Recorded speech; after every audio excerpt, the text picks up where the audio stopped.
Assalamualaikum warahmatullahi wabarakatuh. Halo teman-teman semua, perkenalkan nama aku Sandi Noval Julianti dari Divisi Edukasi Mahasiswa Himpunan Mahasiswa Akuntansi. Di sini aku mau ajakin kalian untuk belajar bareng gimana sih caranya buat jurnal penyesuaian dari perusahaan jasa. Nah, di sini aku udah punya contoh soalnya nih, yang mana di sini udah tertera unadjusted trial balance atau neraca saldo sebelum disesuaikan per bulan April tahun 2020, dan juga di sini ada data penyesuaian untuk menyesuaikan neraca saldo di bulan April ini. Yuk kita mulai aja ke data penyesuaian yang pertama.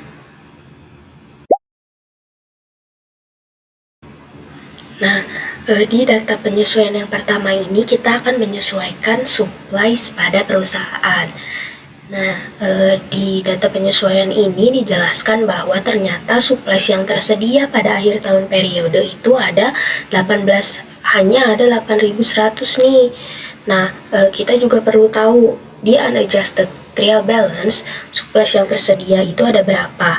Ternyata di unadjusted trial balance per April tahun 2020, supplies yang tercatat itu ada 18.000. Ini kita bisa lihat di soal ya teman-teman. Nah, ternyata ada perbedaan nih antara unadjusted trial balance dengan persediaan akhir yang ada di perusahaan. Sehingga kita perlu benerin nih, supplies yang asalnya 18.000 menjadi 8.100. Caranya itu kita tinggal kurangi supplies awal yang ada di unadjusted trial balance dikurangi dengan supplies akhir yang tersedia di data penyesuaian sebesar 8.100. Nah, kita tinggal kurangi aja 18.000 dengan 8.100, maka didapatkan 9.900. Nah, 9.900 ini merupakan supplies yang telah habis digunakan oleh perusahaan. Nah, sehingga 9.900 ini merupakan supplies expense. Nah, maka dari data penyesuaian ini dapat dibuatkan jurnal penyesuaian seperti berikut. Nah, supplies expense-nya ini nantinya akan bertambah pada sisi debit sebesar 9.900 dan supplies-nya akan berkurang sebesar 9.900 pada sisi kredit. Nah, dari jurnal ini nantinya supplies sebesar 18.000 yang ada pada unadjusted trial balance itu akan berubah dan disesuaikan menjadi 8.100. Nanti kita bisa lihat pada worksheet ya teman-teman. Nah, kita lanjut ke data penyesuaian selanjutnya, itu ada tentang prepaid insurance. Nah, di data penyesuaian ini dipaparkan bahwa ternyata biaya asuransi yang telah dibayar di muka oleh perusahaan pada awal periode itu ternyata di akhir periode udah ada yang kadaluarsa nih teman-teman sebesar 11.500. Nah, $11.500 ini nantinya akan menjadi beban asuransi dan akan mengurangi prepaid insurance. Maka akan dibuat jurnal penyesuaian dari data penyesuaian ini, yaitu berupa insurance expense yang akan bertambah pada sisi debit sebesar 11.500 dan prepaid insurance yang akan berkurang pada sisi kredit sebesar 11.500. Nah, pada penyesuaian selanjutnya kita akan menyesuaikan depreciation equipment atau penyusutan peralatan. Nah, di data penyesuaian ini disebutkan bahwa penyusutan tahunan atas peralatan adalah sebesar $18.000. Nah, maka dari data penyesuaian ini akan dibuatkan jurnal penyesuaiannya berupa depreciation expense equipment akan bertambah pada sisi debit sebesar $18.000 dan accumulated depreciation equipment akan bertambah pada sisi kredit sebesar $18.000. Nah, ini adalah salah satu contoh dari jurnal penyesuaian penyusutan. Yang di debitnya itu ada depresiasi dan kreditnya ada akumulasi depresiasi. Nah, pada data penyesuaian selanjutnya kita akan menyesuaikan utilities expense. Nah, di data penyesuaian ini dipaparkan bahwa ternyata ada tagihan utilities expense sebesar $700 yang belum tercatat ke dalam neraca saldo sebelum disesuaikan atau unadjusted real balance yang ada di soal tadi, karena ternyata tagihannya ini baru muncul setelah real balance-nya itu sudah disiapkan. Nah, maka dari kejadian tersebut nantinya utilities expense-nya akan bertambah di debit sebesar $700, dan karena utilities expense ini masih berupa tagihan dan belum dibayarkan, maka account payable-nya nantinya akan bertambah pada sisi kredit. Nah, pada data penyesuaian selanjutnya disebutkan bahwa ternyata perusahaan masih harus membayar upah karyawannya nih sebesar $2.200. Nah, karena upah karyawan ini wajib untuk dibayarkan perusahaan, maka upah karyawan ini nantinya akan menjadi beban bagi perusahaan yang akan bertambah pada sisi debit, dan karena upah karyawan ini masih harus dibayarkan, yang artinya upahnya ini masih belum dibayarkan secara tunai kepada karyawan, maka upah karyawan ini masih bentuknya dalam bentuk hutang. Nantinya hutang perusahaannya pun akan bertambah pada sisi kredit. Nah, jurnalnya itu wages expense bertambah pada sisi debit sebesar $2.200. Wages expense ini beban upah ya teman-teman, dan wages payable atau utang upah yang akan bertambah pada sisi kredit sebesar $2.200. Nah, pada data penyesuaian selanjutnya di sini dipaparkan bahwa ternyata perusahaan ada beban sewa nih yang udah terjadi di perusahaan tetapi belum dibayar dan belum dicatatkan sebesar $5.360. Maka dari kejadian ini dapat kita simpulkan bahwa beban sewa pada perusahaan ini nantinya akan bertambah, dan juga karena belum dibayarkan maka nantinya akan timbul hutang sewa pada sisi kredit dengan jurnalnya sebagai berikut. Rent expense akan bertambah pada sisi debit sebesar $5.360, dan rent payable-nya juga akan bertambah pada sisi kredit sebesar $5.360. Nah, untuk data penyesuaian yang terakhir di sini ada perusahaan itu ternyata masih harus membayar bunga sebesar $200. Bunga ini tuh ternyata belum dibayarkan dan belum dicatat, sehingga ini perlu ada pencatatan pada jurnal penyesuaian. Nah, untuk jurnalnya sendiri itu ada interest expense bertambah di debit. Interest expense itu beban bunga, dan karena bunga ini belum dibayarkan maka bunga ini termasuk ke dalam utang perusahaan, sehingga pada posisi kredit itu ada interest payable sebesar $200. Nah, nantinya kalau jurnal penyesuaiannya sudah disusun ke dalam tabel, kurang lebih isinya akan jadi seperti ini. Untuk date-nya sendiri itu semuanya sama ya teman-teman, tanggal 30 bulan April tahun 2020. Nah, untuk ref-nya sendiri itu bisa diisi dengan nomor akun yang digunakan pada jurnal. Nomor akun ini bisa dilihat di soalnya, itu biasanya sudah tertera. Lalu nanti kita akan jumlahkan seluruh jurnal-jurnalnya, dan jurnal penyesuaiannya akan selesai. Nah, jurnal penyesuaiannya udah selesai semua nih teman-teman. Kira-kira di antara teman-teman ini ada yang tahu nggak nih, habis buat jurnal penyesuaian kita akan buat apa lagi? Nah, jadi karena di soal itu udah ada yang namanya unadjusted real balance atau neraca saldo sebelum penyesuaian, maka jika penyesuaiannya sudah selesai, kita harus buat lagi nih neraca saldonya yang setelah disesuaikan. Nah, untuk buat neraca saldonya itu untuk lebih mudahnya kita biasanya pakai yang namanya worksheet atau neraca lajur. Nah, neraca lajurnya seperti ini nih teman-teman. Mungkin sebagian dari teman-teman udah ada yang tahu.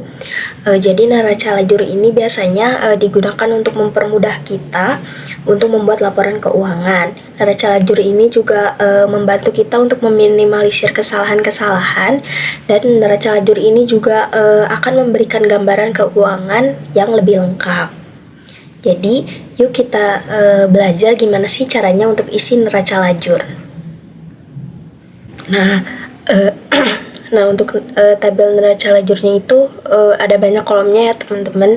Di sini ada nomor akun. Kolom yang pertama itu ada nomor akun, ada account name, ada trial balance debit credit, adjustment debit credit, adjusted trial balance debit credit, income statement debit credit, dan balance sheet debit credit. Untuk income statement dan balance sheet-nya itu nanti juga akan dibuat nih laporan keuangannya. Nah, untuk cara ngisinya itu sebenarnya gampang ya teman-teman. Nah, untuk nomor akun, nama akun, dan trial balance ini kita cuma tinggal mindahin doang nih dari unadjusted trial balance yang ada di soal. Kita cuma tinggal mindahin aja ya teman-teman, nggak perlu ada yang dirubah-rubah lagi. Nah, kita coba isi ya.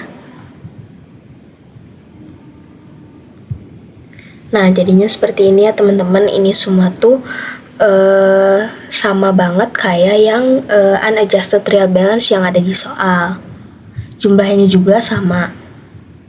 Nah, selanjutnya untuk kolom adjustment ini kita bisa isi dengan adjusting journal entries atau jurnal penyesuaian yang udah kita buat sebelumnya nih.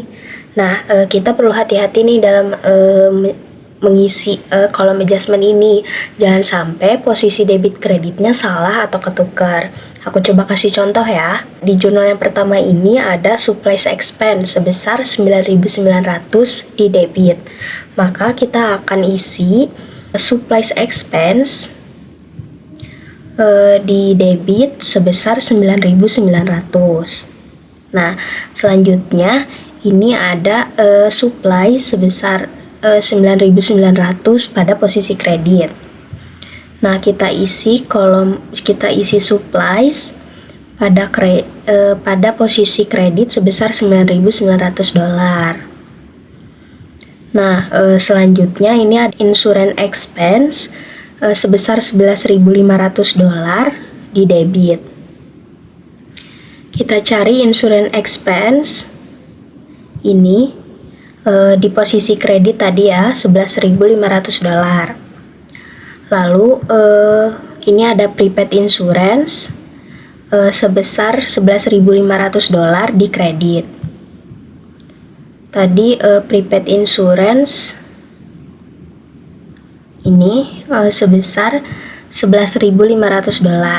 Nah, untuk selanjutnya terus kita pindahin juga nih yang lainnya semuanya ke kolom adjustment ini. Nah, kalau udah keisi semua gini, jangan lupa totalnya juga nih kita isi.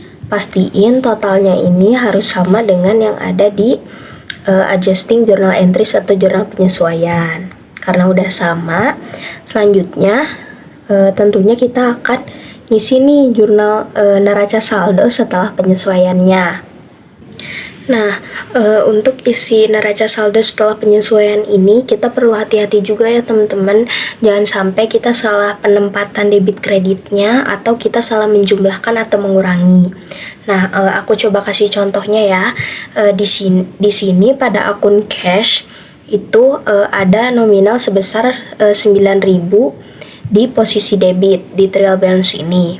Nah, untuk yang di adjustmentnya itu ternyata kosong. Maka di neraca saldo setelah penyesuaiannya kita cuman tinggal pindahin aja nih dari yang ada di trial balance sebesar 9.000 di debit, kita pindahkan ke neraca saldo setelah penyesuaian di debit juga. Nah, untuk contoh yang kedua itu ada akun supplies. Di sini pada trial balance-nya itu ada nominal sebesar $18.000 di debit. Sedangkan di adjustment-nya juga ada nih, ada $9.900 di kredit. Nah, ini posisinya beda nih teman-teman. Caranya itu kita cuma tinggal kurangi aja. 18.000 yang ada di trial balance ini dikurangi dengan 9.900. Maka kita akan dapat 8.100. Nah, siapa nih yang masih ingat di jurnal penyesuaian yang pertama? Kalau supplies-nya itu harus 8.100. Nah, di neraca saldo setelah penyesuaian ini sudah terbukti ya kalau supplies-nya itu sisanya 8.100. Berarti akun supplies-nya sudah benar disesuaikan. Nah, lalu untuk akun yang selanjutnya ini ada akun prepaid insurance. Ini kasusnya sama seperti yang supplies sebelumnya, yang mana pada akun trial balance dan adjustment-nya itu posisinya berbeda. Maka kita tinggal kurangi 14.600 ini dengan 11.500, maka didapat hasil sebesar 3.100 di debit. Nah, untuk yang equipment ini sama dengan cash, kita juga tinggal pindahin aja. Nah, 140.000. Lalu untuk yang ini, yang akun akumulasi depresiasi peralatan atau accumulation depreciation equipment, ini di trial balance nominalnya ada di posisi kredit nih sebesar 10.000. Sedangkan di adjustment itu nominalnya juga sama-sama di kredit sebesar 18.000. Nah, kalau posisinya sama kayak gini, sama-sama di kredit gini, kita tinggal jumlahkan. Kalau yang berbeda tadi dikurangi, kalau yang posisinya sama tadi kita tinggal ditambahkan. Maka didapat $28.000 posisinya di kredit. Nah, selanjutnya kita isi juga yang lainnya. Nah, ini ya teman-teman, terus jangan lupa untuk dijumlahkan juga. Pastikan total debit dan kreditnya sama. Nah, pada dasarnya untuk cara mengisi adjusted trial balance atau neraca saldo setelah penyesuaian itu caranya gampang ya teman-teman. Kalau misalnya posisi trial balance dan adjustmentnya berbeda seperti ini debit, kredit, debit berbeda, itu maka kita tinggal kurangi saja. Nah, kalau misalnya sama antara posisi pada kolom trial balance dan adjustmentnya ini sama-sama debit atau sama-sama kredit, maka kita tinggal tambahkan. Nah, kurang lebih gitu caranya isi neraca saldo setelah penyesuaian atau adjusted trial balance. Nah, kita udah ada di penghujung video nih teman-teman. Gimana? Teman-teman udah lumayan ngerti belum sama materi kali ini? Semoga video ini bisa membantu ya. Jangan lupa untuk praktekin soal ini sendiri dan perbanyak latihan dengan soal-soal yang lain.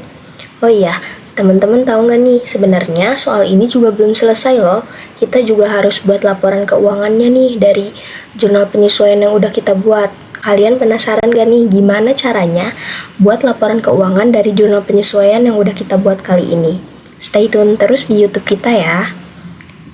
Buat teman-teman yang punya pertanyaan tentang materi ini juga boleh kirim pertanyaan kalian ke OA Edma yang ada di deskripsi video ini. Dan buat teman-teman yang udah nonton video ini, jangan lupa untuk isi kuesioner yang ada di deskripsi video ya teman-teman. Jangan lupa juga untuk like dan share video ini ke teman-teman kalian. Terima kasih teman-teman. Wassalamualaikum warahmatullahi wabarakatuh.